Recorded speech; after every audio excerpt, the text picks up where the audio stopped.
Hello friends, welcome back to my channel. तो आज की वीडियो में हम कुरान बुक का चैप्टर 56 सूरह अल वाक़िया को हिंदी में सुनेंगे। जब घटित होने वाली घड़ी घटित हो जाएगी, उसके घटित होने में कुछ भी झूठ नहीं। बस करने वाली होंगी, ऊंचा करने वाली थी। जब धरती थरथरा कर कांप उठेगी और पहाड़ टूटकर चूर्ण विचूर्ण हो जाएंगे, कीड़े बिखरे हुए धूल होकर रह जाएंगे और तुम लोग 3 प्रकार के हो जाओगे। तो दाहिने हाथ वाले अर्थात सौभाग्यशाली कैसे होंगे दाहिने हाथ वाले, और बाएं हाथ वाले अर्थात दुर्भाग्यशाली कैसे होंगे बाएं हाथ वाले। और आगे बढ़ जाने वाले तो आगे बढ़ जाने वाले ही हैं। वही अल्लाह के निकटवर्ती है, नेमत भरी जन्नतों में होंगे। अगलों में से तो बहुत से होंगे, किंतु पिछलों में से कम ही जड़ित तख्तों पर तकिया लगाए आमने सामने होंगे। उनके पास किशोर होंगे जो सदैव किशोर अवस्था में ही रहेंगे। प्याले और आफताबे अर्थात जग और विशुद्ध पेय से भरा हुआ पात्र लिए फिर रहे होंगे, जिसके पीने से न तो उन्हें सिर दर्द होगा और न उनकी बुद्धि में विकार आएगा। और स्वादिष्ट फल जो वे पसंद करे और पक्षियों का मांस जो वे चाहे, और बड़ी आंखों वाली हूरे मानो छिपाए हुए मोती हो, यह सब उसके बदले में उन्हें प्राप्त होगा जो कुछ वे करते रहे हैं। उसमें वे न कोई व्यर्थ बात सुनेंगे और न गुनाह की बात, सिवाय इस बात के कि सलाम हो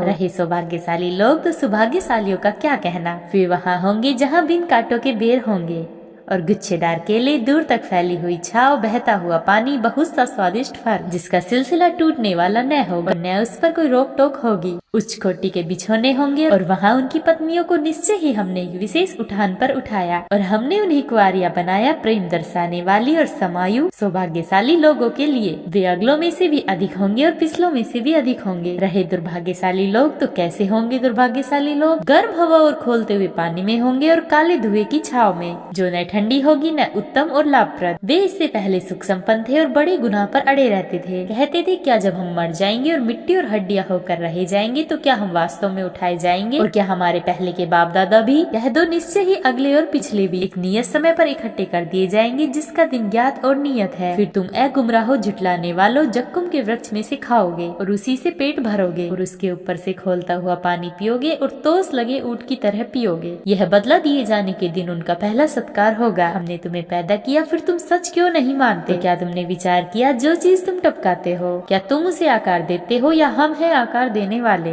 हमने तुम्हारे बीच मृत्यु को नियत किया है और हमारे बस से यह भार नहीं है कि हम तुम्हारे जैसों को बदल दे और तुम्हें ऐसी हालत में उठा खड़ा करे जिसे तुम जानते नहीं। तुम तो पहली पैदाइश को जान चुके हो, फिर तुम ध्यान क्यों नहीं देते। फिर क्या तुमने देखा जो कुछ तुम खेती करते हो, क्या उसे तुम उगाते हो या हम उसे उगाते हैं। यदि हम चाहे तो उसे चूर चूर कर दे। फिर तुम बातें बनाते रह जाओ कि हम पर उल्टा डांट पड़ गया, बल्कि हम वंचित होकर रह गए। फिर क्या तुमने उस पानी को देखा जिसे तुम पीते हो, क्या बादलों से तुमने पानी बरसाया या बरसाने वाले हम हैं। यदि हम चाहे तो उसे अत्यंत खारा बनाकर रख दे। फिर तुम कृतज्ञता क्यों नहीं दिखाते। फिर क्या तुमने उस आग को देखा जिसे तुम सुलगाते हो, क्या तुमने उसके वृक्ष को पैदा किया या पैदा करने वाले हम हैं। हमने उसे एक अनुस्मृति और मरुभूमि के मुसाफिरों और जरूरतमंदों के लिए लाभप्रद बनाया। अतः तुम अपने महान रब के नाम की तस्बीह करो। अतः नहीं, मैं कसमें खाता हूँ सितारों की स्थितियों की, और यह बहुत बड़ी गवाही है यदि तुम जानो। निश्चय ही यह प्रतिष्ठित कुरान है, एक सुरक्षित किताब में अंकित है। उसे केवल पाक साफ व्यक्ति ही हाथ लगाते हैं। उसका अवतरण सारे संसार के रब की ओर से है। फिर क्या तुम उस वाणी के प्रति उपेक्षा दर्शाते हो और तुम इसको अपनी व्रति बना रहे हो कि झुटलाते हो। फिर ऐसा क्यों नहीं होता जबकि प्राण कंठ को आ लगते हैं और उस समय तुम देख रहे होते हो और हम तुम्हारी अपेक्षा उससे अधिक निकट होते हैं, किंतु तुम देखते नहीं। फिर ऐसा क्यों नहीं होता कि यदि तुम अधीन नहीं हो तो उसे प्राण को लौटा दो यदि तुम सच्चे हो। फिर यदि वह अल्लाह के निकटवर्तियों में से है तो उसके लिए आराम, सुख, सामग्री और सुगंध है और नेमत वाला बाग है। और यदि वह भाग्यशालियों में है तो सलाम है तुम्हें कि तुम सौभाग्यशाली में से हो। किंतु यदि वह झुटलाने वालों गुमराहों में है तो उसका पहला सत्कार खोलते हुए पानी से होगा। फिर भड़कती हुई आग में उन्हें झोंका जाना है। निसंदेह यही विश्वसनीय सत्य है। अतः तुम अपने महान रब की तस्बीह करो।